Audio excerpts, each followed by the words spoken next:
Hi, my name is Link. Alright, Link doesn't need to talk. Actually, I don't want him to. You know what this guy's pumped for? Zelda Wii U, or whatever the heck it's going to be called. You know what terrifies half the Zelda fanbase? The thought of full voice acting. Halloween happened recently, so why not have another good scare, huh? Wait a minute, what are you saying? Halloween wasn't recently? When was I planning on doing this video again? Some of us are for it, some hate the concept, and some don't care either way. In fact, why don't we make a little poll right now? On a scale of 1 to 7, with 7 being the holy grail of Zelda and 1 being the trigger to you flying to Japan and setting Eiji Aonuma on fire, how do you feel about more expansive voice acting in Zelda? Comment below. Not right now, wait until the video is done, opinions may change. For that matter, YouTube's comment layout may change. What if 5 years from now the comments are above? Let me state early that my opinion on voice acting in Zelda has largely been in the meh camp for years. I thought it would be neat, but it was hardly a necessary move. After playing Hyrule Warriors, I think very differently. Hyrule Warriors was the very first Zelda game, main series or otherwise, where I felt genuinely frustrated that we were relying on text boxes to convey messages. The pre-rendered cutscenes are beautiful, with detailed animation and expressions that I missed because I was too busy reading. Honestly, I missed most of the in-battle dialogue, some of which is actually pretty clever, because I was preoccupied with not getting brained by a bokoblin on caffeine.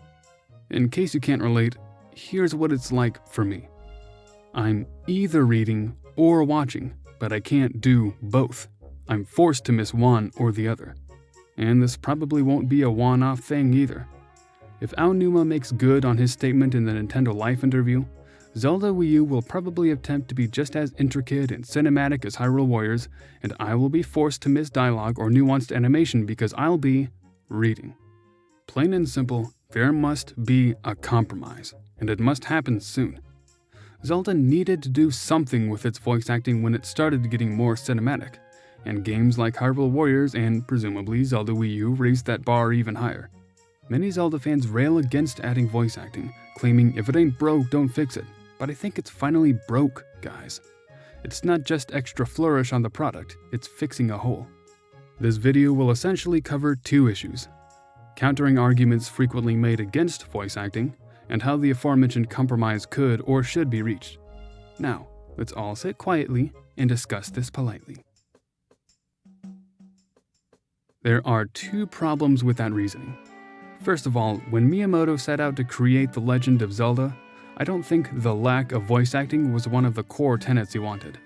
It's only tradition because it was never attempted, not because it's a necessary pillar upholding the series. 2D overhead was tradition until Ocarina of Time came along and changed how most of us see the series. And as I recall, a large number of people railed against Ocarina of Time for being different before it came out and changed the gaming world. As our good friend Jack Sparrow might say, 2D was what Zelda needed, not what it was. And voice acting is the same way now. The second problem is that sometimes tradition can be wrong or outdated.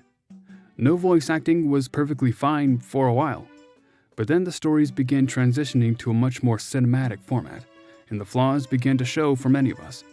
Sometimes traditions should change because the world does. It was once tradition to get around by way of horse and buggy. I'm eternally grateful most of us use cars now. A, that invest in experienced professional actors, and B, so can literally anything else. It can be, but that depends on how and where you're implementing that voiceover. You can spend months recording 1,000 lines per NPC, a la The Witcher 3, or you can limit the voice work to 6 characters and a handful of cutscenes, a la Fire Emblem. Also, many other franchises utilize extensive voice acting and they don't always have the resounding success and legacy that Zelda does. Then he won't. Easy. Lots of voice-acted video games have silent protagonists. I think it is broke. Too many people are complaining about it. Something, somewhere, is broke. And Zelda Wii U may just be the tipping point for that supposed minority. That's nonsensical. Nintendo's hired pro voice actors multiple times before.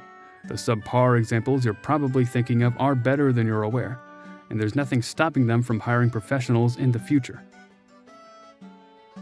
The voice acting was actually pretty well done, as it was from 3 professional union actors with a decent repertoire of voices. Many other things went wrong that made them less enjoyable. Again, it's nonsensical to compare the CDI with the latest Zelda for Wii U. Firstly, that's no reason to keep hold of a flaw. Bad controls make Superman 64 stand out, but that doesn't mean they should be acceptable. Secondly, Zelda has lots of other things that set it apart.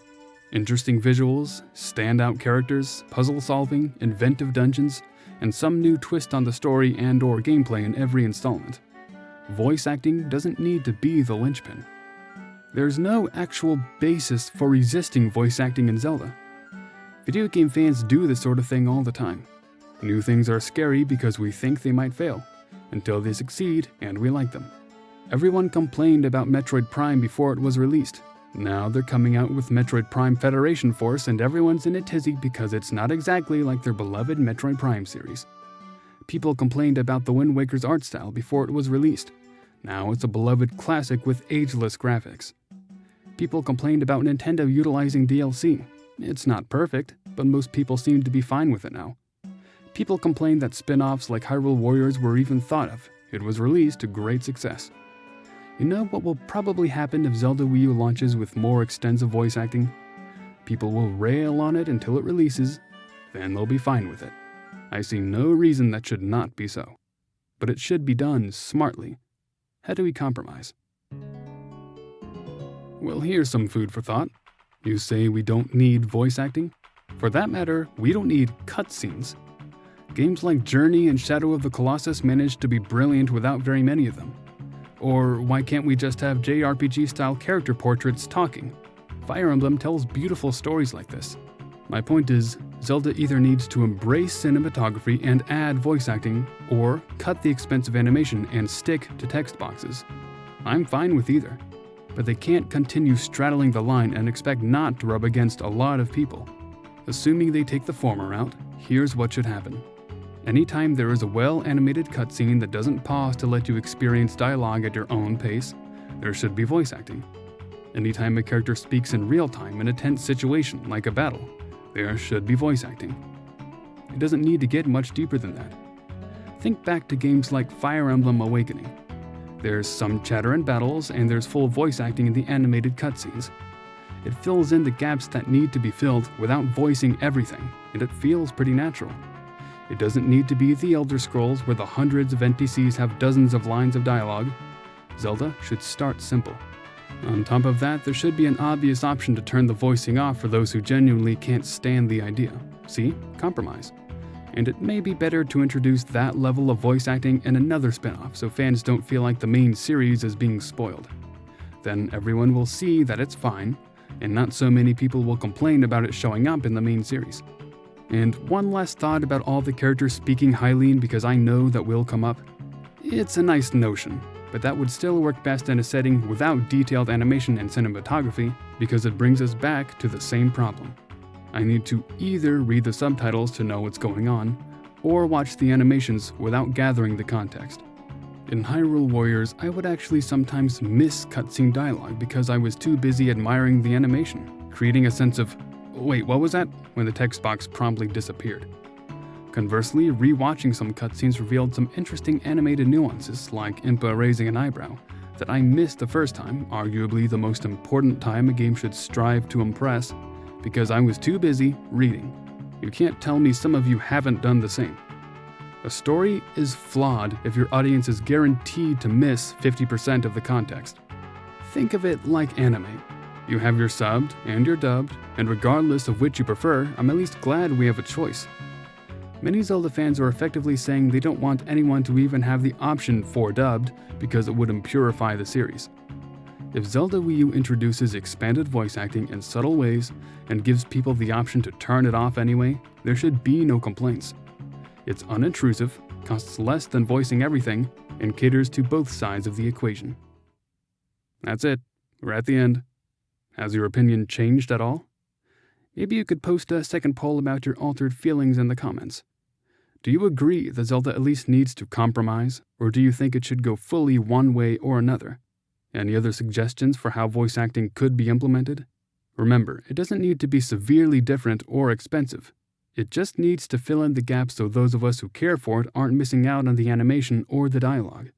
Isn't that something we can all rally behind?